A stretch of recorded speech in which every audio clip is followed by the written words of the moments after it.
years old. I had a girlfriend that had a acoustic guitar and a I can't remember the guy's last name, but anyways, a book of chords.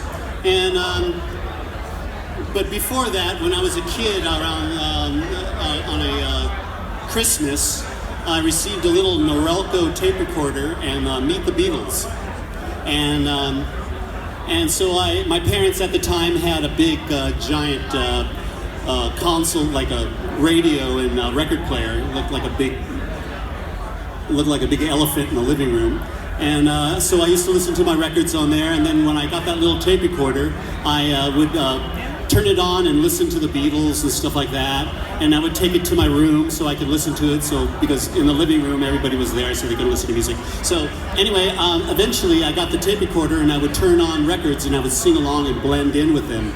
So at the age of 13, I heard myself on tape. So later on in life, got in a recording studio around 18 years old, and I heard myself on tape, and it was no big deal. You know, like when you used to use those answer phones, and you would say, "Hi, this is so and so. I won't be here right now. See, please leave a message." And you play it back, and you hear your voice, and you go, "Oh my God, is that what I sound like?" You know. So I didn't go through that. So because I already had gone through that, broke that barrier, and from then on, I just started writing songs. I never played anybody's songs or learned anybody's songs, so I just wrote my own songs to myself, and it just kind of developed that way. Well, so are you like so many musicians? Did you see the Ed Sullivan performance of the Beatles? Yeah, I saw the Ed Sullivan show. I had a cousin who was 8 years older than I, and he took me to go see the Beatles at the Hollywood Bowl. Oh wow, what was that like? It was amazing. Except that when I at that age I was screaming out, "Shut up!" Because all the girls like around you just screaming and all that. So, but it was really great. And then later on in life, I met George Harrison, John Lennon, and been to some McCartney stuff.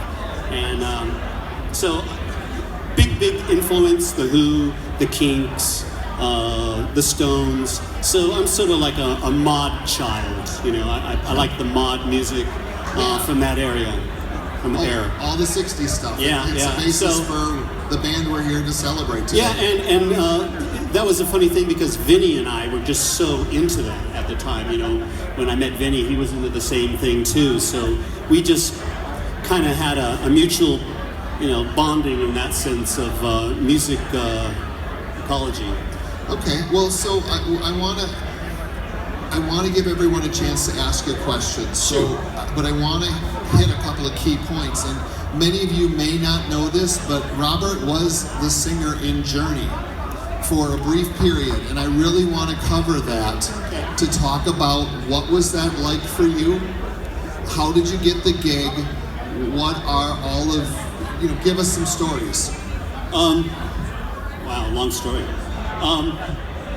I had a manager who was involved with the management with the Doors, and he put me into a recording studio called Paramount Recording Studios, and I worked with a engineer who worked with Frank Zappa, did a lot of his albums, Kenny McPherson or something like that. But so I did a couple of demos. He played it for this guy named Bruce Glatman, who was a manager also, and he started interested in me, and I met through Bruce Glatman a guy named Frank Rand, who's an A&R guy at CBS, and he had a booking agency in Chicago, and he asked me if I'd be interested in coming to Chicago because he had several bands that he wanted to put a lead singer in. So I went to Chicago, a historical winter. Never been in a winter situation like that because I'm from California, and I just found a band that I really liked out of the 5 bands that he showed me, and I played with them for for about a year and a half. We opened up for Cheap Trick and stuff like that. Played all over Midwest and Florida. What year was that? What year was that? God, that was 76, I think. And then and then I got a call from a guy named Barry Fay, who was friends with this man, Bruce Glattman. And Bruce Glattman played my tape to him, and this Barry Fay, who was like one of the biggest promoters, rock and roll promoters in the United States at the time, along with Bill Graham. Bill Graham had the Fillmore East and the Fillmore West, and Barry had the whole Midwest. And so anyway, Barry called me up and asked me if I wanted to sort of like, hey kid, you want to hit the big time? So I said, sure. So I gave my notice to the band. Luckily, I was with a band because I had been playing every night for quite some time. So it was, I was acclimated to be in front of people and all that stuff. So when the opportunity came to play with Journey, I was kind of seasoned.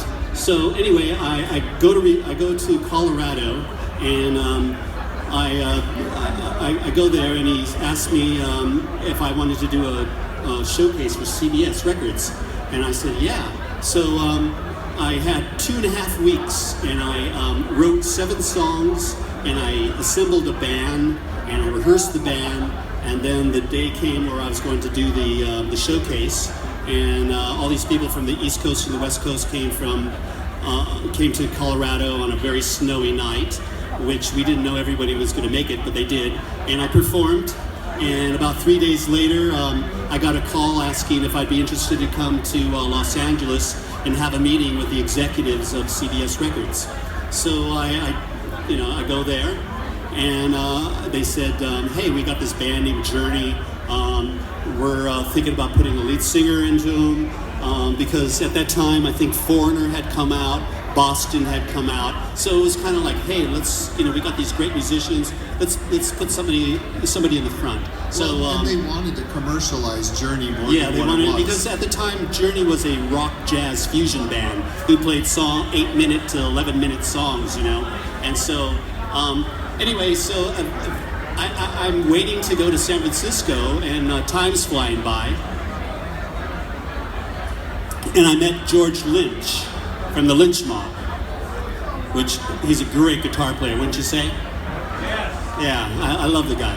So we started rehearsing together and playing, and we started writing, and all of a sudden I get the call to go to San Francisco, and so I kind of, sorry George, and so I go up to San Francisco, and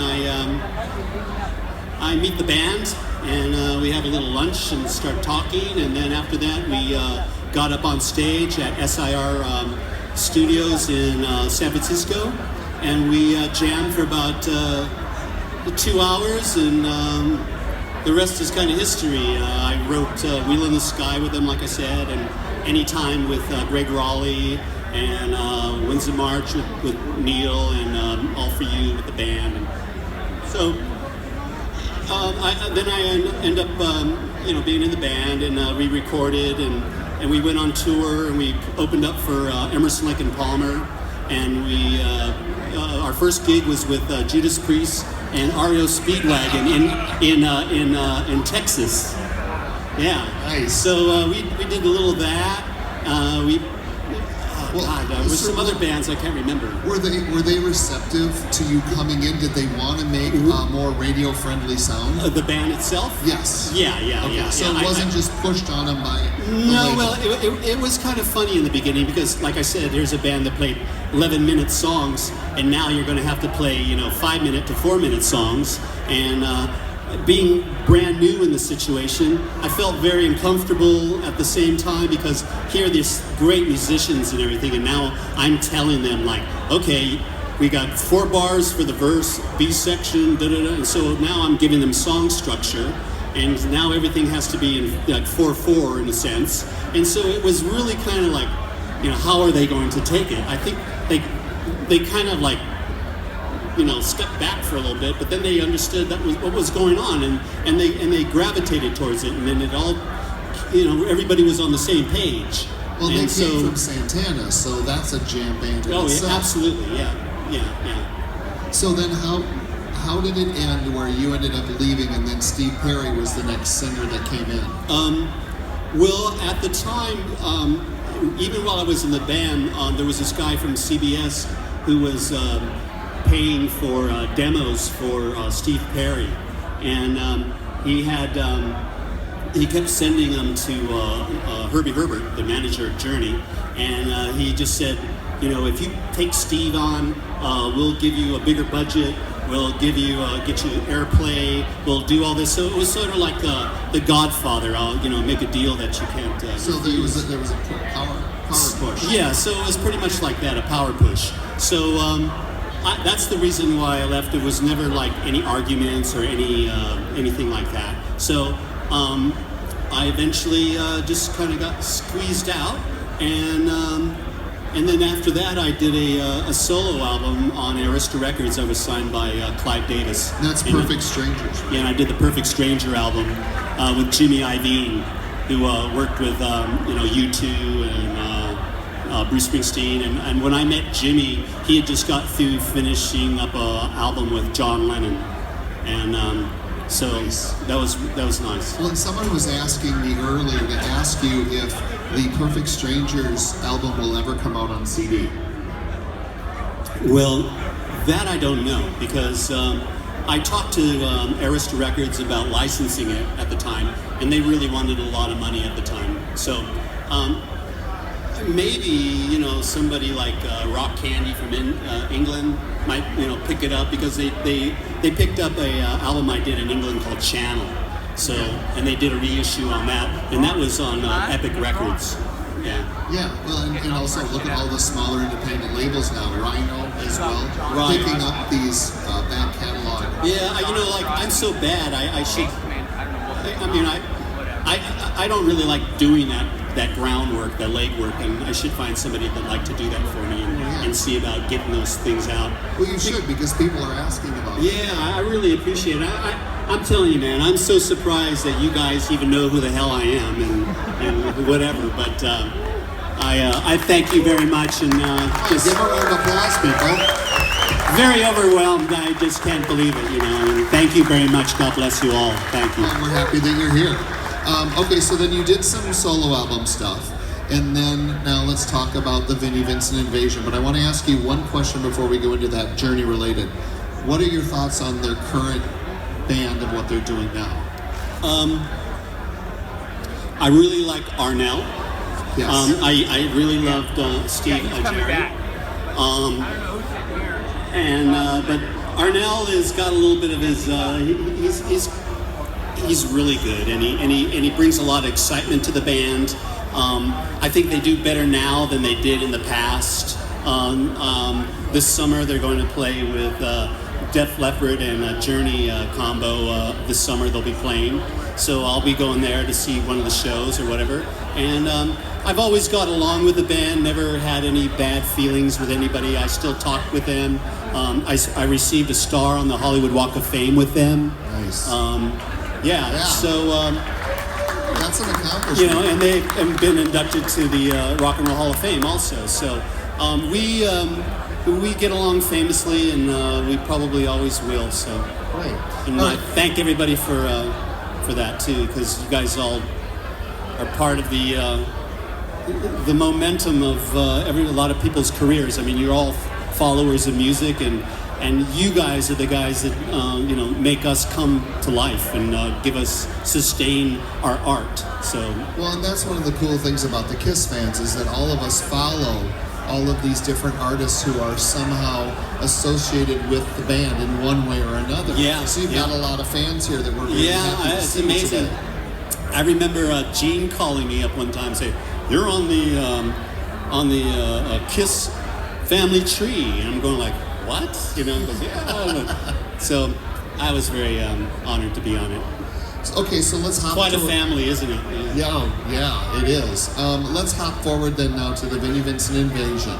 I am sure a lot of folks don't know the story, so can you take us back to basically how it all transpired and what happened and some stories? Vinnie and I had a mutual friend. His name was Adam Mitchell. And Adam Mitchell wrote songs with Kiss and Paul Stanley and stuff like that. So I guess Vinnie was asking around, anybody, any singers in Los Angeles and Hollywood. and my name was brought up, and I talked to Vinnie on the phone, and he came to my house.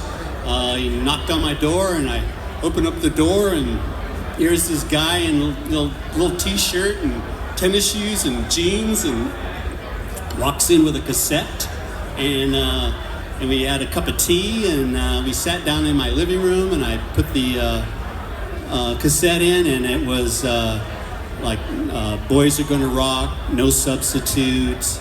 I can't remember the other songs, but being a songwriter, I was just like, holy shit, I just love the songs, you know? He's such a great songwriter, and then on top of it, he's just like the most like outrageous guitarist on it also. So I just said, yeah, I want to do this, you know?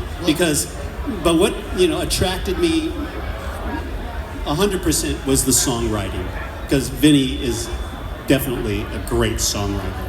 And were you ready to take that harder edge with the music, because it's much more aggressive than maybe some of the stuff you've been doing in the past? I grew up listening to all the Beatles stuff and everything, and I was a big Zeppelin fan, you know, and I used to sing along with all that stuff, and you know, and I had the same kind of range as Plant, and I just I've always had that edginess to me, you know, that part also, and so it's like.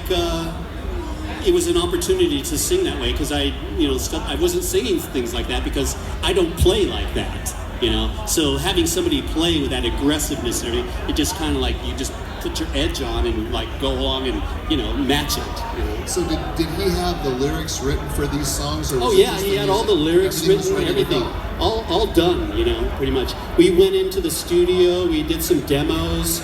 I guess he brought me the demos that he had done, that he presented to Kiss, and that was going to be like the next album for Kiss. The Lick It Up, after the Lick It Up album, was going to be like the Invasion songs, but I guess obviously that didn't happen, and we ended up going to the studio with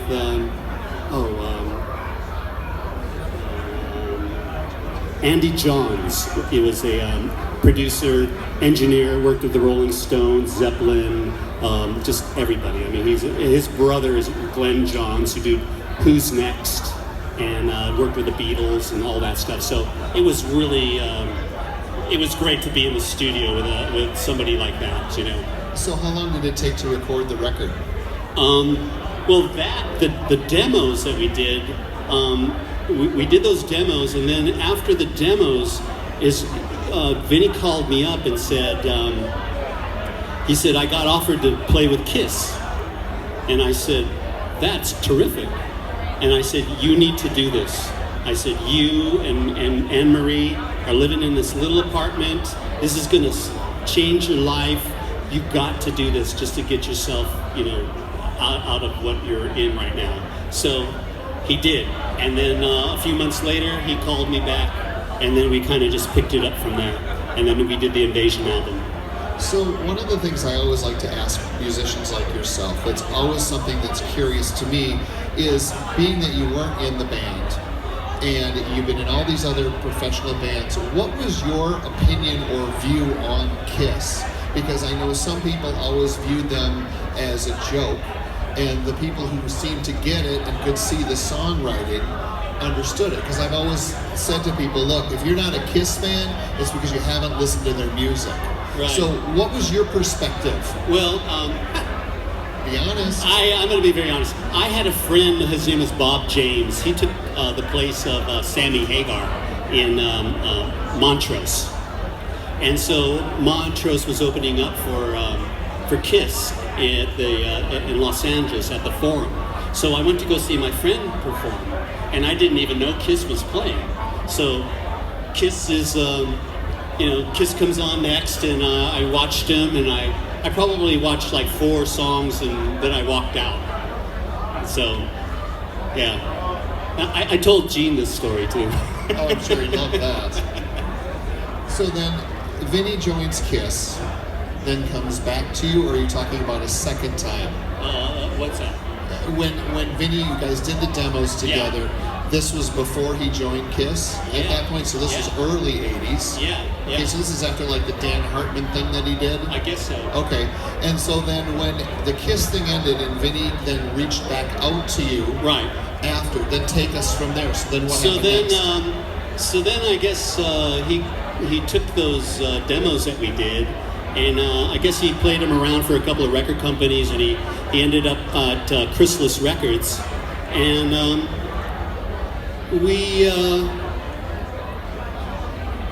he called me up later and said that he got a deal on Chrysalis, and I was kind of like, okay, and I thought like, well, are we signed to Chrysalis? You know, and but it was basically him.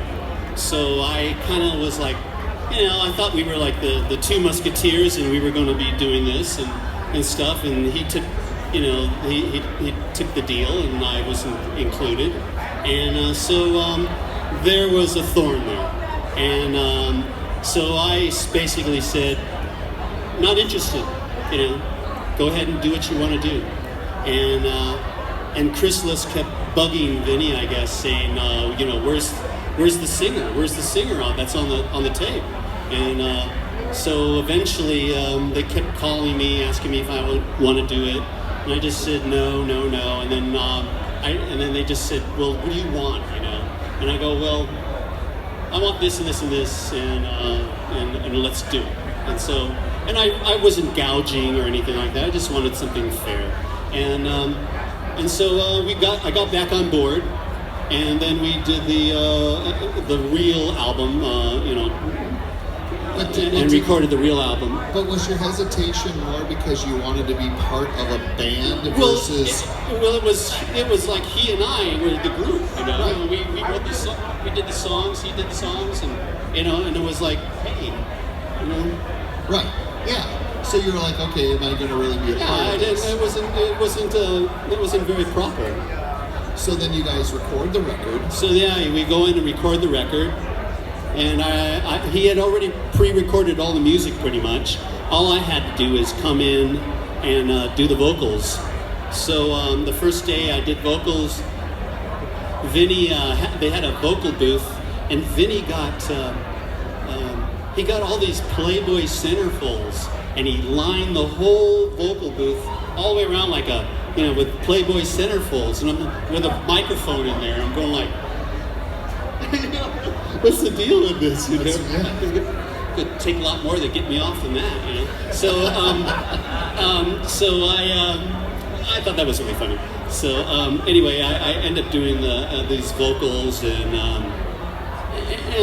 it was sort of like, well, I'll show you kind of the melody, and then you just take it off on your own, you know. So a lot of that stuff was kind of just off the top of my head, and I wish in hindsight that I had been a little bit more forceful and said, you know, I really like the way the melody goes on the second verse. I think we should make the second verse melody like the first verse, you know, and be more cohesive and everything. Because to me, when I listen to that album, it's very kind of sporadic in a sense of the threads are flying all over the place, and there's not a consistency going through it. So, as a singer artist or whatever, that was my take on it. But I'll tell you, to get the opportunity to sing like that, because I could sing like that, but I never sang like that.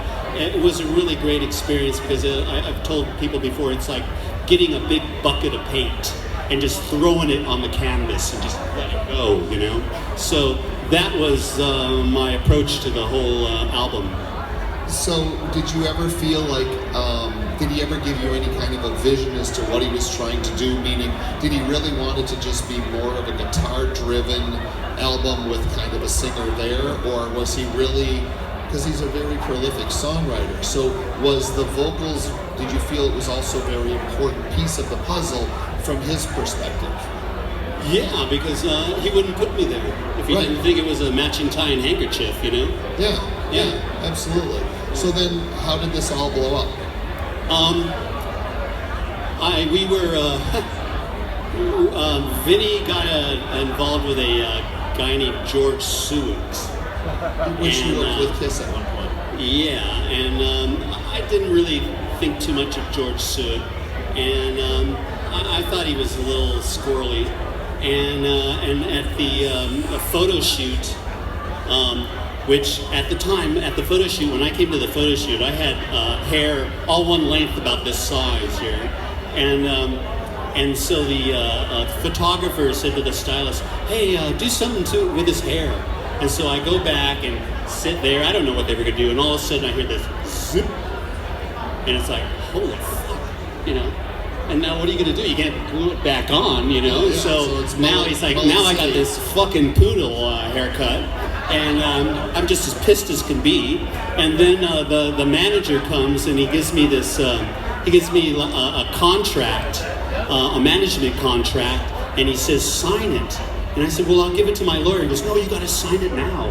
And I was going, no way, I'm not fucking signing this now. That's you know, it's like the yellow pages, man. The thing is like this big. I'm going, no way. So that kind of was like, hey, you know, piss off. So I didn't want to have anything to do with him. Later on, I found out that he told Chrysalis that I was signed to him, and he had been lying to Chrysalis for some time, saying that the whole package was, you know, that he had the whole package all signed and put together. And then Chrysalis found out that he didn't, and then Chrysalis got pissed off at him, and I guess they fired him and got rid of him. As they should have. Yeah, and so I didn't want to be involved with Suet, and what happened later on was I guess they did the Vinnie Vincent Boys Are Gonna Rock. Yes, the video. The video, and what was that like? so your voice. So I'm at home and I get all these phone calls going, hey, Vinny's gonna be on MTV, and I'm going like, okay. He goes, what time? You know, oh, it's 6 o'clock or something like that. So I turn on the boob tube and there it comes on, and there's Mark Slaughter, and all of a sudden it's like, holy shit, my voice has come out of his voice, you know, out of his mouth. And I'm just going, fuck, you know. So that ended up being some sort of bit of a lawsuit. I won the lawsuit. But, you know, just kind of a lot of squirrely boomerang shit went on. And, but despite all of it, all the stuff, I've always been very close with Vinny. I think I understand Vinny a lot more than a lot more people. And I've seen him go through a lot of changes, and I've seen him and seen a lot of different levels of his personality and everything. And he's a very loving, sensitive person. He's ultra sensitive, and that's what I love about him, that he is that way. And so I'm a very forgiving person, obviously. Sometimes I wish I wasn't, but I am, and I just wish the best for him. And I saw him yesterday, and it was just. Was that the first time? Yeah, I hadn't seen him in over 35 years, probably. You know. Wow. And it was a really emotional thing. I mean, it was just like long lost, like somebody was dead and they came back that day. You know, and holy, you know, just wow. And you know, he gave me such a big hug and everything, and I whispered into his ear. It's okay. Take your time.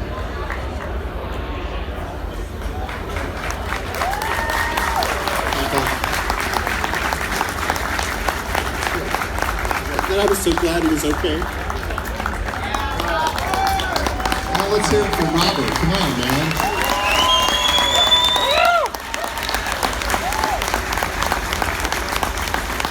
But I'll tell you a really fucking funny story. We are in the recording studio, and he was doing a guitar solo, and the guitar kept getting out of tune, and he was just like so fucking frustrated after doing it so many, like an hour of this guitar going out of tune. He just got that guitar and just threw it on the ground, just smashed it. Then I'm going like, turn around, and the next thing I know, I hear this dribbling on on the console floor of this recording studio. He's like pissing on it.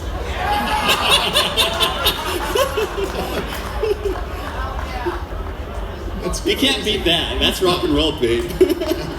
Excellent. So, okay, so then you move on. You've done some other solo stuff, but there's a few things I want to touch on before we open it up to questions. For those of you that are not aware, Robert is currently in his own project called The Sky, so I encourage you to check all that out. Tell us a little bit about that, Robert. After we got this with Journey, after we got the star on the Hollywood Walk of Fame, they asked me to play with them, do Wheel in the Sky with them on at the House of Blues. So that was like the first time I'd been on stage for a long time, because I was a staff writer for Alma Irving Publishing for like 3 years. I was doing music for TV and stuff like that, and I kind of like left the circus, to say. And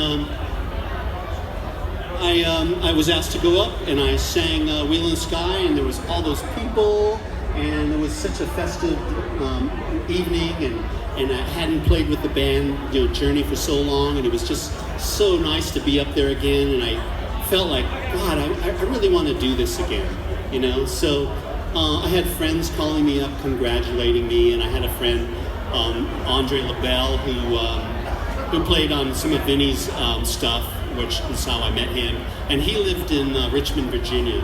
And he said, you should come to Richmond, Virginia, because I know all these great players. So I did, and I went there, and they were great players. And I ended up moving to Richmond, Virginia, and I formed the band called The Sky. And I did an album there, and then I did a second album.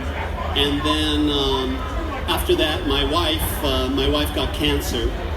And so my wife's family is from Wisconsin, and so we moved to Wisconsin so she could be next to her family. And so from then on, I just started writing and writing. So right now, I have about 30 songs that I've written. I'm going to do a solo album eventually this year. I'm going to have George Lynch is going to play on it. Frankie Benelli is going to play on it. Tony Franklin, my friend who plays with Paul McCartney, Rusty Anderson, Monty Pittman, who plays with Madonna in Prague or something like that. Yeah. And so just an array of really great players. Chip Snuff, will play on it. Greg Potter, the great drummer, does the Betty Rich stuff. So I got all these people. They said they want to do it. So eventually, I will, orchestrate it and get everyone together in one room, so we can, do different combinations of people on different songs. So I'll do that. But in the meantime, I've always had my music on the front burner, and I've always painted all my life and done sculpture and all that stuff. So now I've decided to put my art career on the front burner. So I do large oil paintings, and I do collage, and I've had a couple of shows in Chicago. I'm going to have a show at some pretty major galleries, which I'm very proud of being associated with, and I'm going to do some more shows. And then I was just asked today to participate at the Nashville Kiss with Vinnie and Gene. So I'm going to go to Nashville. Yeah, good. Well, and I've heard that your artwork, that you put that in the forefront now. Yeah, so it's nice to be able to do a variety of different things. So I have like a 2,500 square foot industrial space with the skylights and everything, and I go there every day and I paint. So I do that, and I enjoy it. But and for any of you that haven't had a chance to come up and talk to this guy, he's as nice as they come. His table is right over there. He's got different things, some CDs and things for sale. We had some autographs. We had a lot of Invasion CDs, but we're all gone. They're all gone now. So, early bird, Yeah. So let's open it up. Does anyone have a question for Robert? If you do, please just come up to the microphone. Don't be shy, and he'll be happy to answer. Anyone? Okay, here we go. Who are you and where are you from? I'm Louis. I'm from SoCal. Yeah. Come on, give it up for him. Give it up for him. Come on, people. Hey Robert, I got a question. When you guys recorded the last song on here, Invasion, did you guys plan it to loop at the end and fuck with people? Like, what was the deal with that? I think that was all Vinny's idea. Oh, okay. Yeah, I wasn't there when he did that. But yeah, actually, when I first played the record for the first time, I thought, what's wrong with this record? Okay, I had to ask. Thank you so much. I checked it out. What's wrong with my needle, you know? All right, thanks. Great question. Thank you. Come on up, man. Matt? Hey Robert, what's up? I'm Christian from Louisville. Two questions. Yes. Number one, what's your take on Dana Strum? Because he says that he got Vinny the deal, and I don't know if that's historically accurate. And the second question is, whatever happened to the Enigma recordings that you and Andre and Vinny worked on? Well, a lot of that stuff, the business side of all that was not in my hands. And I don't know about Dana Strum's business actions in procuring the deal for Vinny. Maybe I don't know. I was kind of not involved in that aspect. So what? Enigma songs. What's that? Enigma songs. Oh, the Enigma songs. I guess after the whole thing with the invasion happened, Vinny got signed to Enigma, yes? And then he called me up and said, hey, I got a deal. You want to come in and help me do this? And I said, okay. And I go in there again. And then, unfortunately, something happened where Vinny was talking to some other record companies, and Enigma found out, and the shit hit the fan. Hi, who are you? What's your name? What's your question for Robert? What was his favorite song that he wrote? What's the favorite song that you wrote? That I wrote? Or with Vinny? Or just wrote myself? I like Anytime that I wrote with Journey. I like that song because it's like the most. It's kind of very. It's more closer to where I'm from in the sense of it's very Beatlesque in a sense. So I really like that song, and I like Winds of March also because I wrote that about my mom and having me when I was born. Excellent. Because I was born in March. Thank you. Thank you, love. Cute. Hi, I'm Mike from Denver. On the Invasion songs, how much of the melodies and lyrics did you write or did Vinny write? Did Vinny come with lyrics and melodies? Yeah. Or just melodies? No, and you wrote the lyrics? I wrote the lyrics to Do You Want to Make Love? And Vinny and I wrote the lyrics to Invasion together. Okay. What about I Want to Be Your Victim? That's one of my favorite songs. All those songs were written by Vinny. The lyrics and the melodies. Yeah, the lyrics and the melody, yes. And Okay. we kind of, we fluctuated with that between he and I. Okay, great. Thank you. Yeah. Great question. Thank you.